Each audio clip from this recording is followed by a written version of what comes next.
That's it.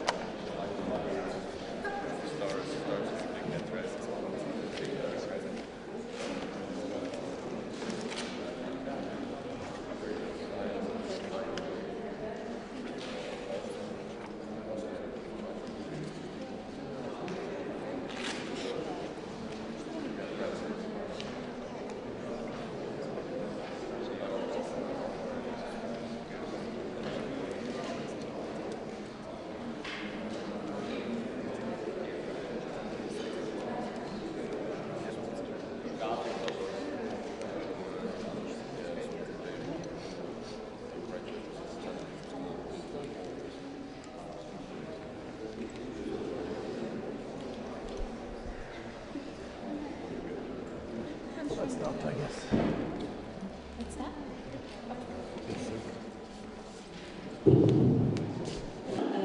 Thank you for coming, for attending our guest lecture on Russia's hybrid warfare in Ukraine.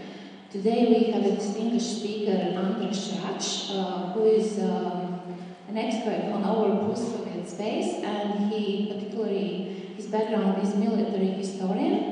And Andras was one of our speakers also back in last year in December.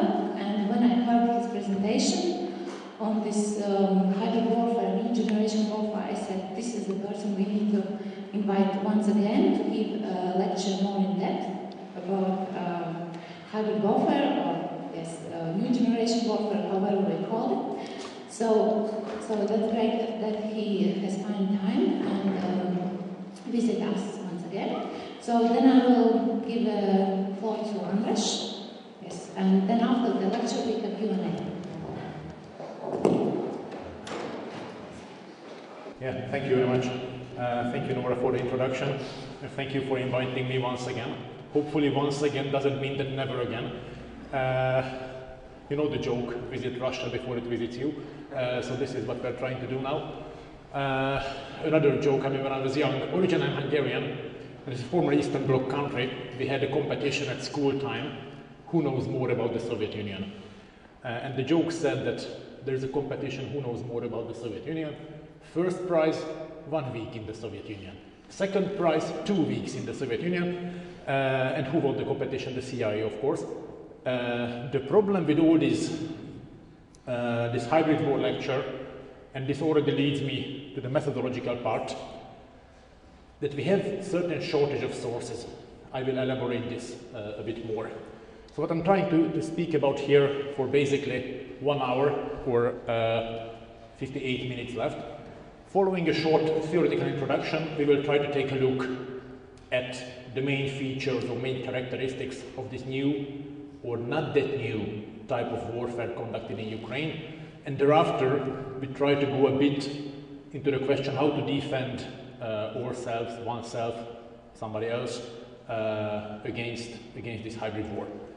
And of course, is a disclaimer that all what I say here is just my private opinion.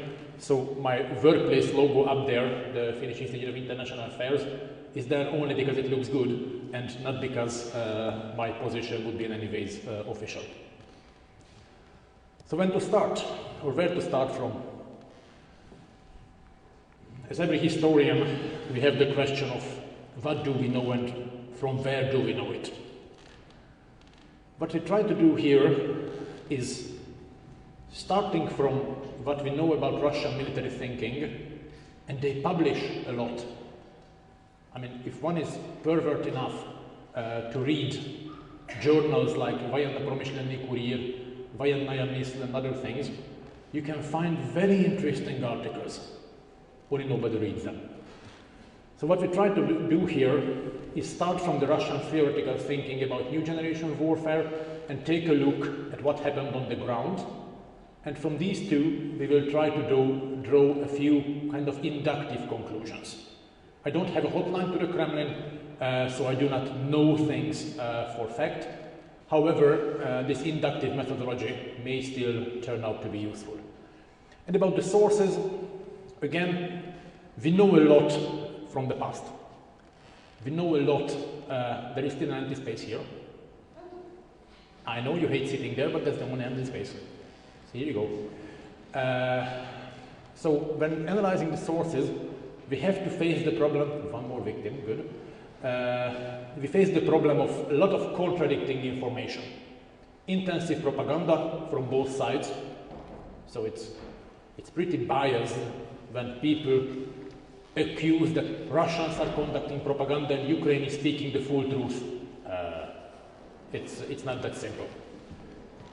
So we have intensive propaganda from both sides. We have very few reliable sources. And when you go to primary sources, news reports and things, it may often happen that people are not conducting propaganda. Sometimes people are just wrong. Sometimes journalists are wrong, sometimes journalists are mistaken, sometimes people make mistakes, so one has to be very careful when analyzing primary and secondary sources. And of course, there is also the problem which is often called in military history the fog of war. So to define exactly what's happening on the tactical level, it's hard. One, as a researcher working from open sources, shouldn't even actually try to get engaged in that. It's more useful to step a bit back and take a look more at the strategic picture. And one more good methodological trick, time helps. If you would make an interview with any of the East Ukrainian separatists about what they are doing right now, in the best case you wouldn't get an answer, in the worst case you would get a bullet in your head. But if you ask the guy what happened a year earlier, they are very proud, they are very open, they are boosting, they are publishing a lot of information. I mean, when the well-known committed Democrat of Eastern Ukraine, Mr. Strelkov, yes, this was a joke, in a Russian TV show, he said openly that yes, in the Crimea they voted for secession because we had armed people in the parliament. And the guy was saying this in the Russian TV show. When he's speaking about the past, he's much more relaxed. So when you want to draw conclusions, it's better to take a look a bit at the past. What happened a year ago? Because strategic capabilities, strategic thinking changes slowly. So if you can get a picture from 1 year ago, it's still good. So much about the introduction, and let's go for the concrete stuff. We call it hybrid war. Why do we call it hybrid war? If one goes on the military thinking side, something which I did in the December conference, and I'm not trying to sell the same product twice, so if you're really interested in the military historian side, try to look back the December presentation, or read my book, which will soon come out in Helsinki. Originally, hybrid war meant something different. The original term hybrid war was invented by an American officer, Mr. William Nemeth, who described the warfare in Chechnya. The First and Second Chechen War, as kind of a hybrid warfare. In that terminology, hybrid meant something halfway between regular and irregular warfare and terrorism. This was the original meaning of the term. In the mid-2000s, the expression hybrid war was used for the type of warfare in Iraq, half regular, half irregular, half terroristic, and half of kind of popular uprising. So, in the beginning, when people spoke about hybrid war, it had a different meaning. And when the operation in the Crimea started, there was a lot of chaos, or a lot of fuss about how to name the whole thing. One of the first comprehensive studies, probably even actually the first comprehensive study about the Crimea operation, was written by a great Latvian expert, Jānis Bērzins. He called that type of warfare to be novel approach to warfare. Some other people, including Mr. Surkov himself, Piotr Pomerantsev, and thereafter Mark Galeotti, American expert on Russian security structures, they called it non-linear war. Some other people, International Herald Tribune, very coherently spoke about an indirect form of warfare, while the well-known security and secret services website XX Committee, they used a very creative name, Special War. So there were a lot of terminology running parallel to each other. However, September last year, at the Wales Summit, NATO officially adopted the term hybrid war. And from then on, one can well trace the discourse that this thing is already called almost officially hybrid war. There is a good methodological trick how to measure an expression being used. Type on Google, how many hits do you have? And if you type hybrid war, you have more than 200,000 hits. If you type hibrīdkarskая vājā, you have more than 300,000 hits. If you try the other expressions, you have much less hits. This is how you can actually measure how the discourse is going on. So my point here that yes, we can call this thing hybrid war, simply because the terminological debate is not decided by NATO. NATO is not to decide about theoretical questions. The debate is not decided by NATO, but dominated by the NATO discourse. So from here on, I will rely on the expression hybrid war. And besides the experts mentioned before, contemporary Russian military thinking has been consistently speaking about a new generation warfare, new form of warfare, or new generation warfare, and this is not something out of the blue. I mean, ever since the mid-1990s, great Russian military thinkers, both theorists and practical experts, I mean generals of practical battlefield experience, they've been writing a lot about how warfare has been changing. About the Chechen wars, General Gennady Trochev, he wrote a great book about his own fight against the Chechens. And then he already described the thing which the American colonel called hybrid war. General Trochev described the same thing from his own battlefield perspective. And since then on, there is an organic track of development. There's an organic process of developing this military thinking, and really a lot of people contribute to this Russian military thinking, including General Gerasimov, chief of the Russian General Staff, perhaps one of the smartest persons right now in Russian top military leadership.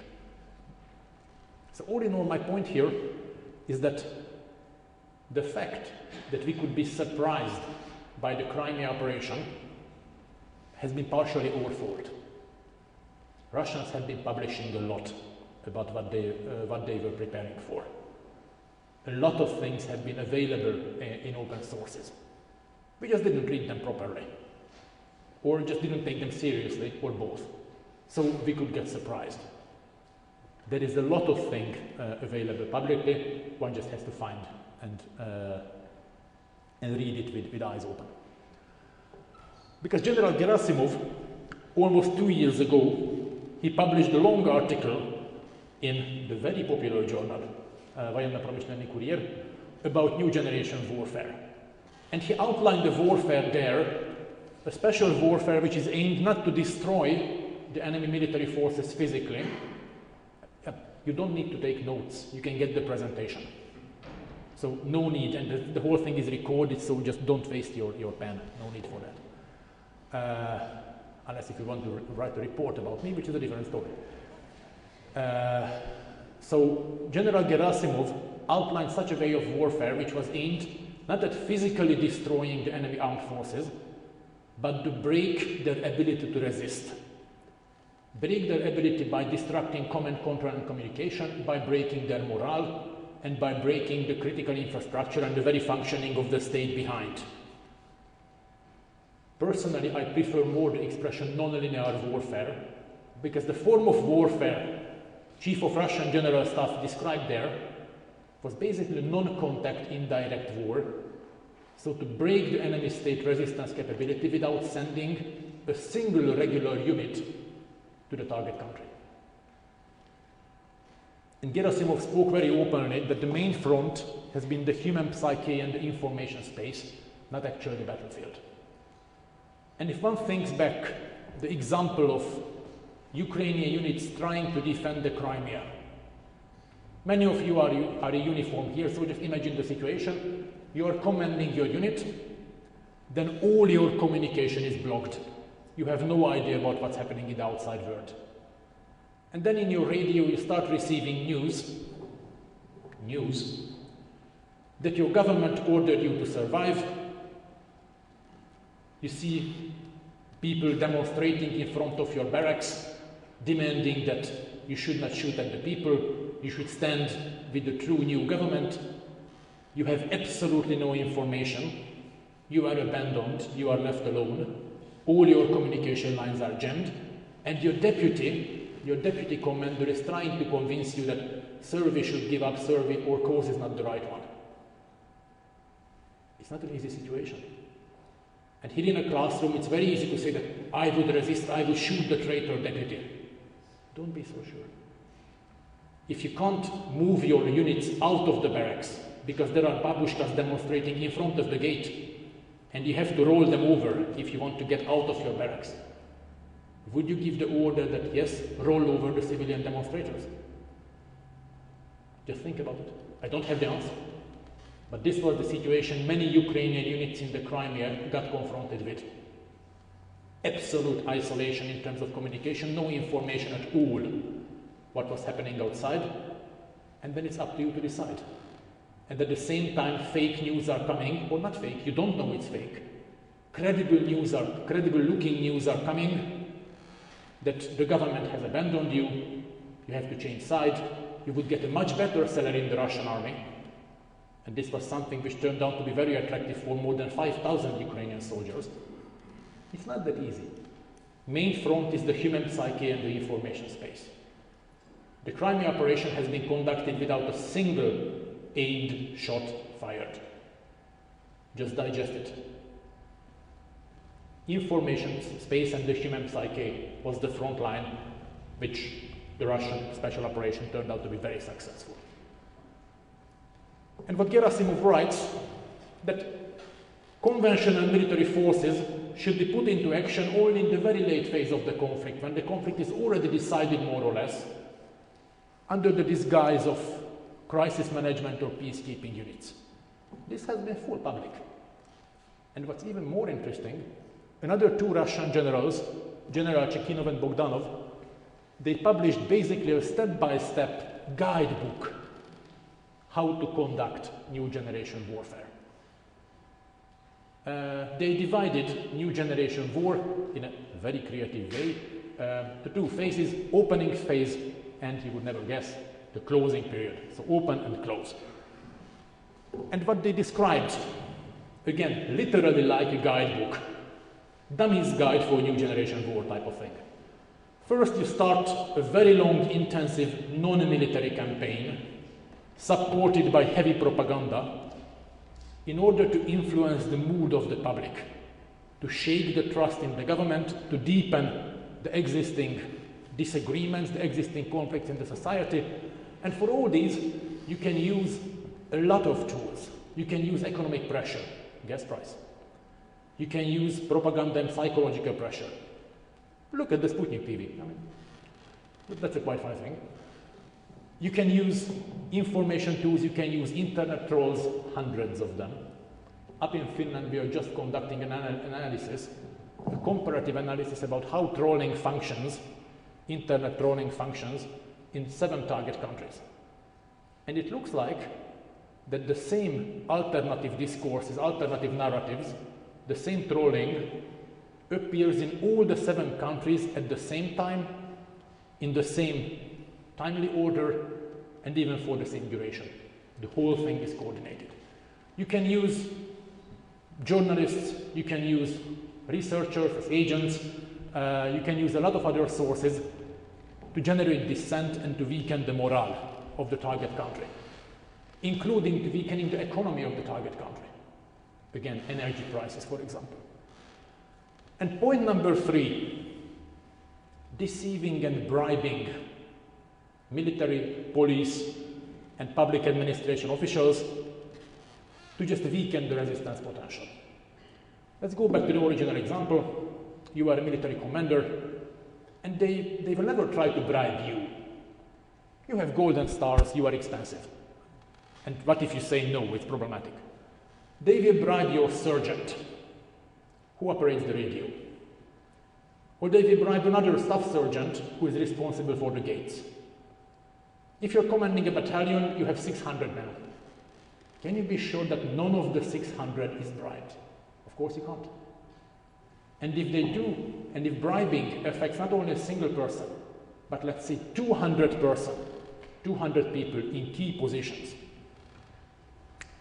200 surgeons operating 200 radios, when they all at the same time act in a coordinated way, then you are in trouble. And I mean, bribing, what's the trick with bribing? Of course, I never even bribed the policeman. I can't even imagine that. So I've seen it already in movies and I know it from books. But if you have an agreement with the policeman, because you're driving too fast, this is something, it's a minor stuff, and it's obvious what it's about. But when you get a very lucrative offer from a foreigner, let's say working for a consultancy company, or if you are filmed with another woman, not your wife,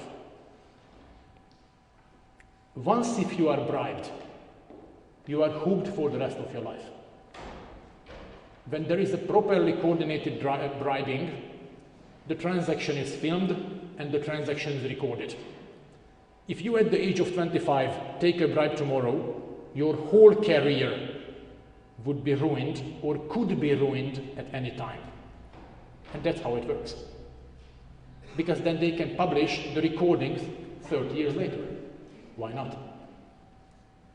So one has to be very careful about this deceiving and bribing officials thing, just to weaken the resistance potential. And again, it's all published.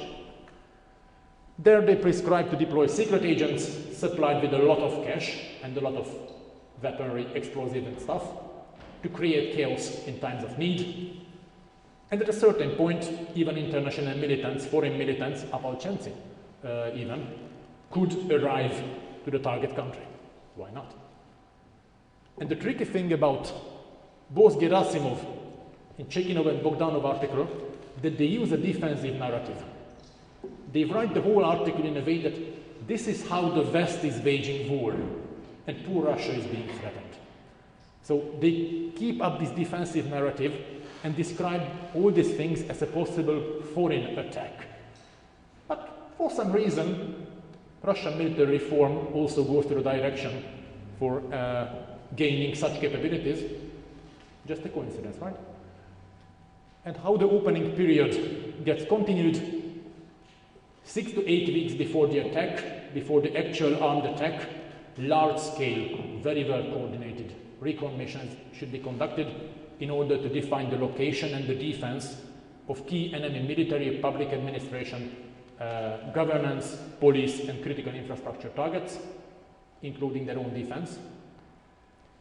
2 days before the actual attack starts, there should be a massive cyber and electronic warfare attack, basically to knock down the whole communication infrastructure of the country.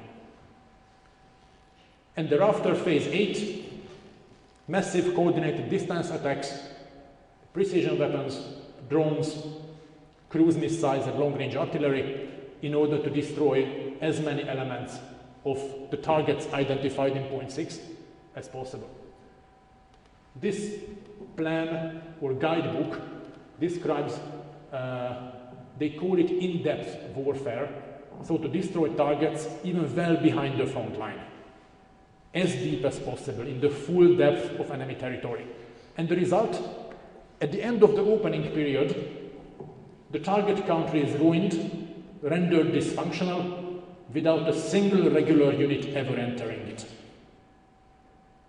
And then, while the opening period was elaborated so much, about the closing period, the two Russian generals just write one paragraph, regular units enter and destroy the remaining resistance. That's it. The whole thing is about the opening period, and what's kind of, I wouldn't call it funny, I would call it rather weird. This article was published in summer last year. Not last year, the year before. Summer year before, when these phases were already going on against Ukraine. This is among the very rare cases in military history when the actual plan of an operation was published when the operation was conducted. However, when you recognize what is conducted against you only when it appears in the news, it's far too late. So how does this warfare work in practice?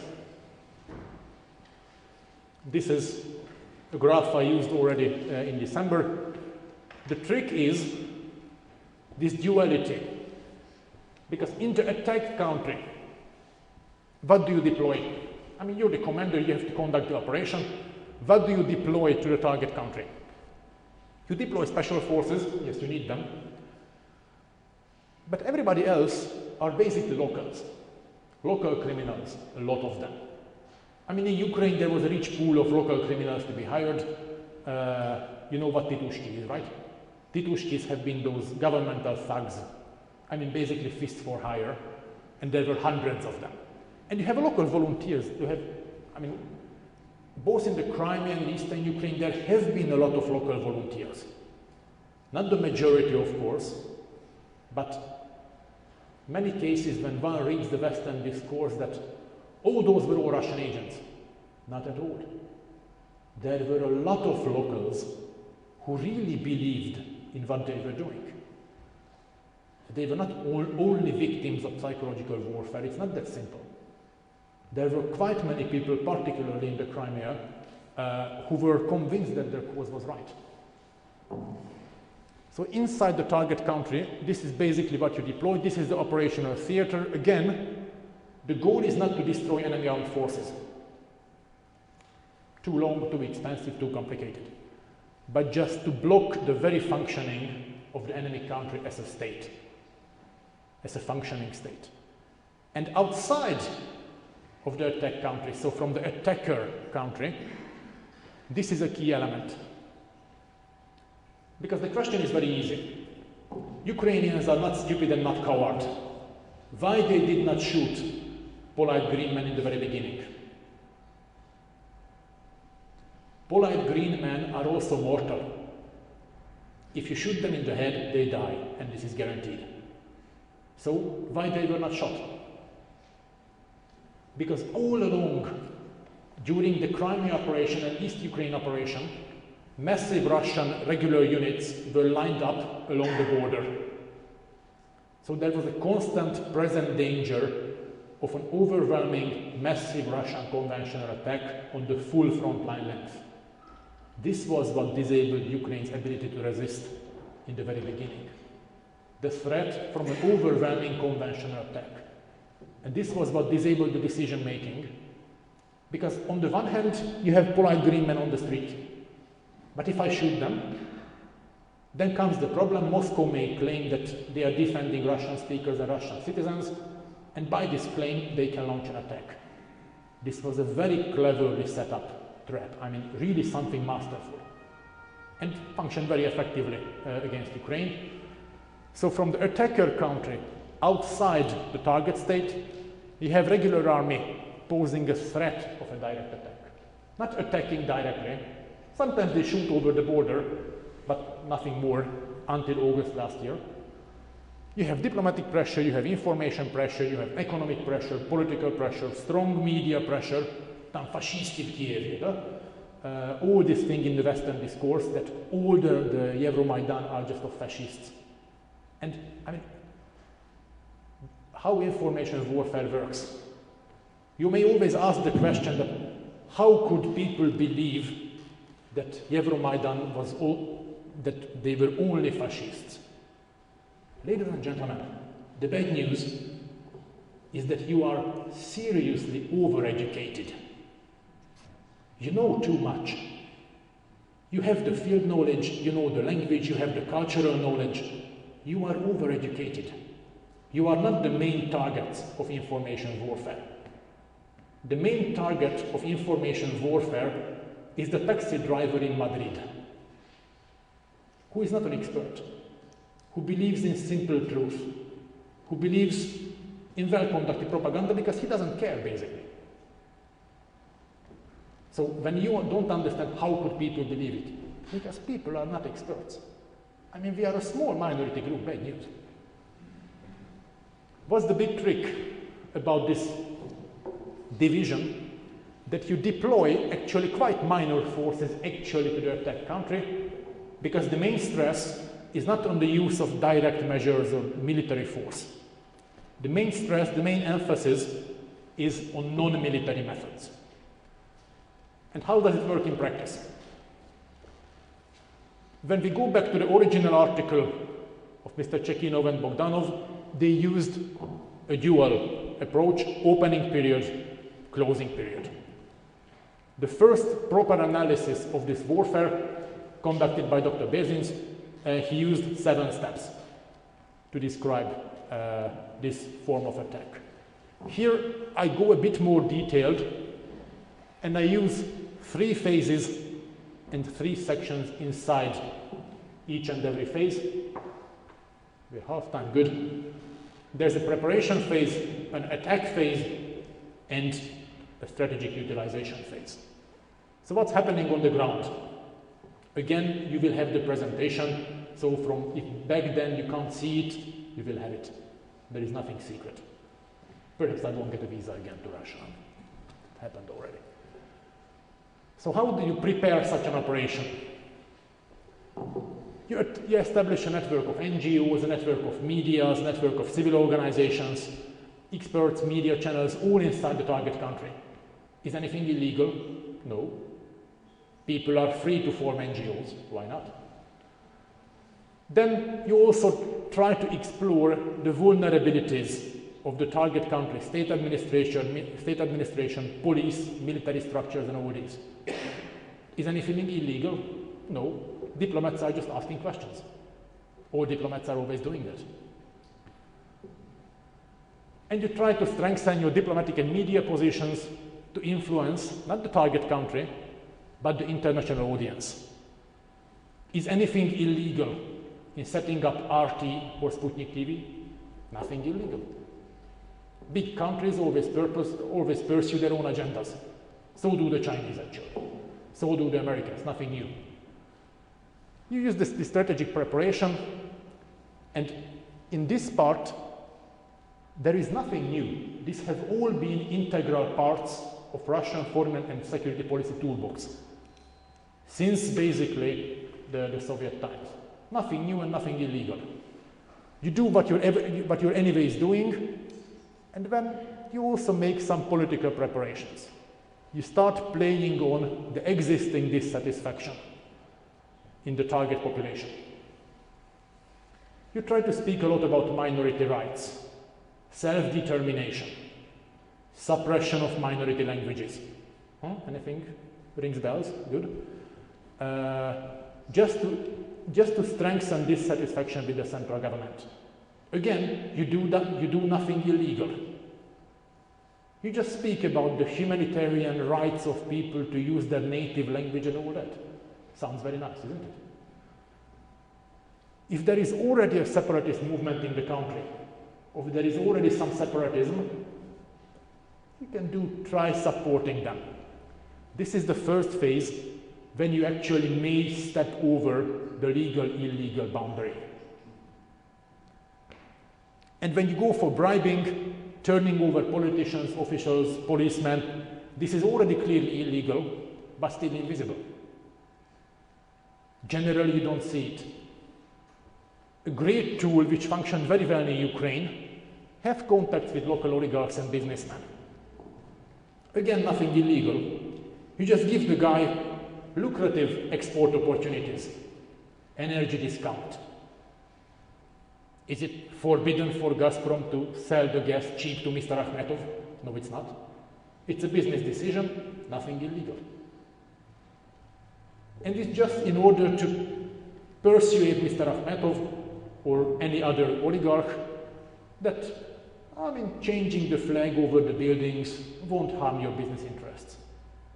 Still, you're not doing anything illegal except a few bribing and a few paying for separatists. Still nothing that much, nothing that bad. Establishing contacts with local organized crime groups. Organized crime, really organized crime is international, it's transnational.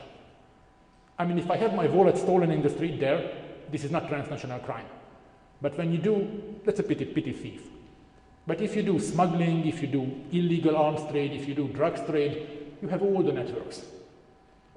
And special services have the capabilities to establish contacts with those networks and use them when the time is there. And still you're preparing the operation, but you go for the very concrete preparations. I call them operational preparations. You start a coordinated action of political pressure and disinformation. Remember, we had it already in the opening phase. coordinated non-military campaign, heavy propaganda campaign. It's still just the preparation. You haven't fired a single shot, you haven't done anything decisive, you're just conducting propaganda, you are just bombing the country with information warfare. Still, you can decide to use it only for diplomatic purposes, to have a new gas deal, to build a nuclear power plant, or to reach any other objective, try to influence election results. But still, when you reach such a phase, it's already very close to the actual launch of the attack. And the decisive moment is basically somewhere here, when everybody who is turned over, officials, your sergeant at the radio operation room, policemen, this is the moment when they get their orders. What to do when you get the sign. Still, nothing is done yet, but you prepared everything. Each and every saboteur knows what to do when the sign comes. And this is when we move to the attack phase. Section number 4, this is the key moment. When the whole thing becomes visible. When the first big protests, big riot starts, and when all the saboteurs take action, and when your special forces, which infiltrated the local country, this is when they show up. These guys, the civilians, of course, or people without insignia, polite green men. This is the moment when the first administrative buildings are captured. This is when local criminal groups are mobilized. So this is when chaos and havoc starts. And right at the same time, there is a strong disinformation campaign launched, and numerous provocations and sabotage attacks are conducted everywhere in order to divert the attention and divert the forces of the target country, in order to hamper them to concentrate any counter actions. And if this is successful, actually this is the point when you can still stop the events. Ukraine could not. When you move next, this is when you already ban the central power from the targeted region. One of the first things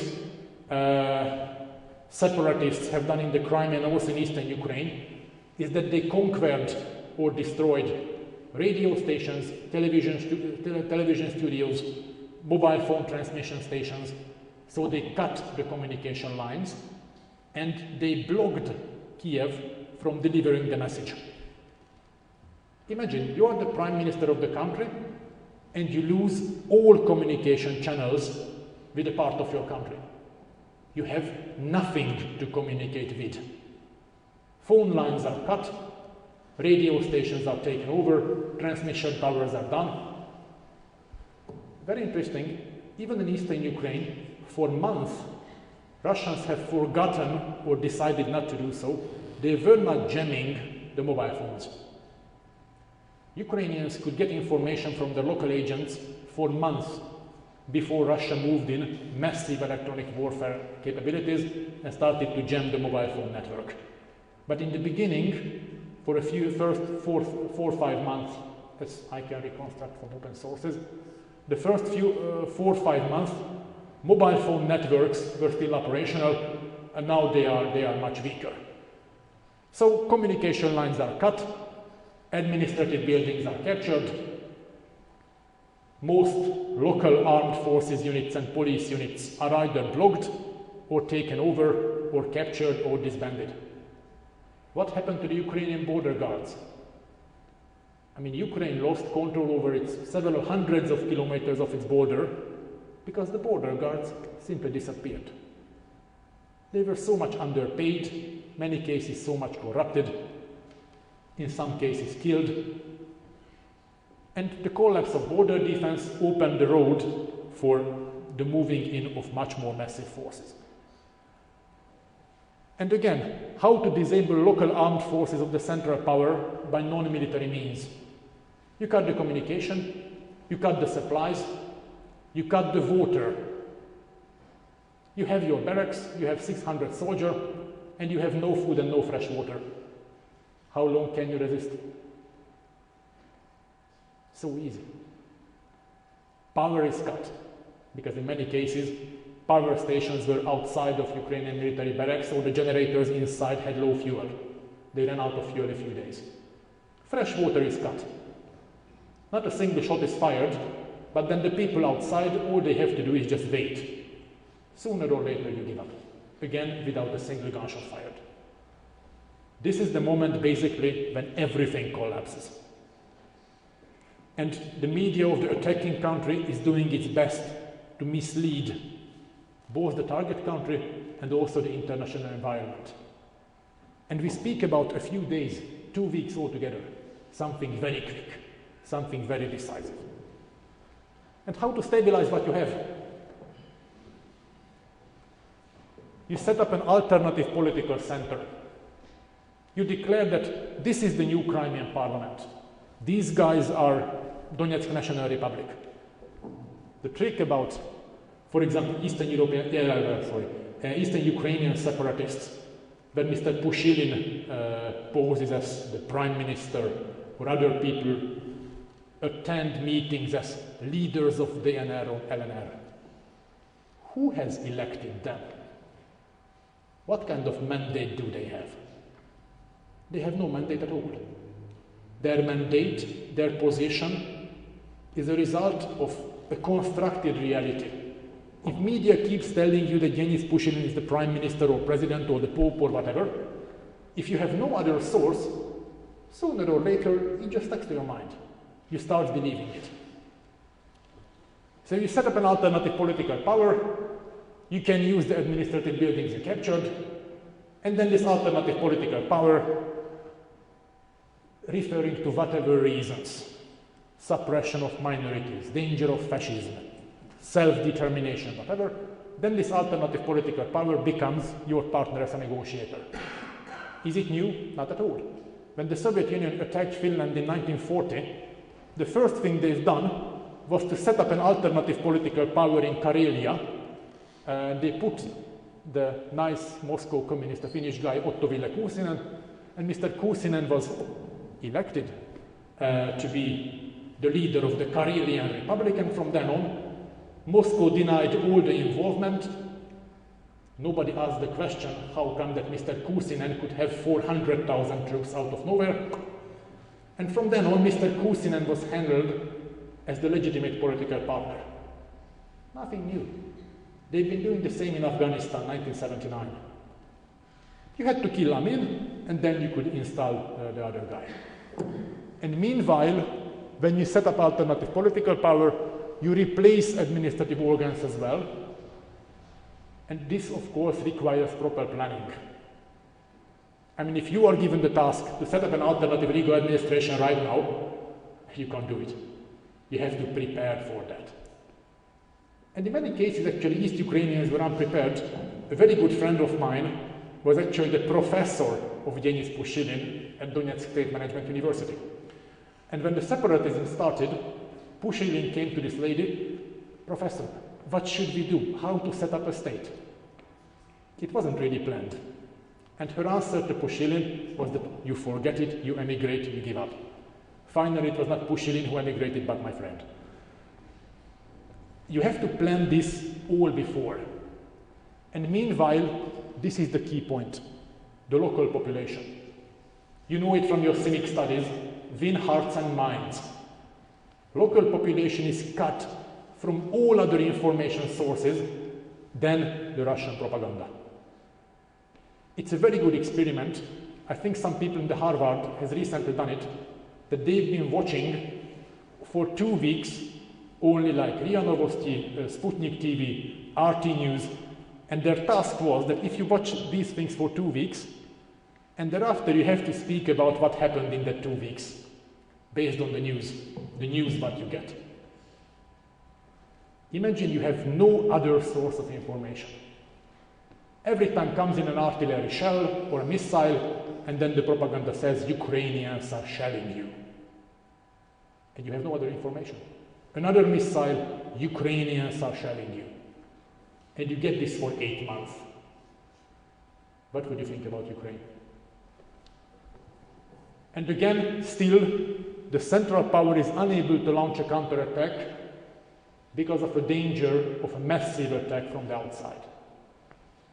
It took 3 months for the Ukrainians, 4 months, to launch the counterattack, the anti-terror operation, because it took them some time to realize that the only solution was to launch a counterattack, whatever it costs, otherwise this separatism can spread very easily. And still, I mean, this anti-terror operation was successful in the first 3 months, and then Russia intervened massively in August last year, and since then on, we don't have a hybrid war anymore, we have a proper, bloody, dirty, conventional war. Still limited, but it's a proper conventional war.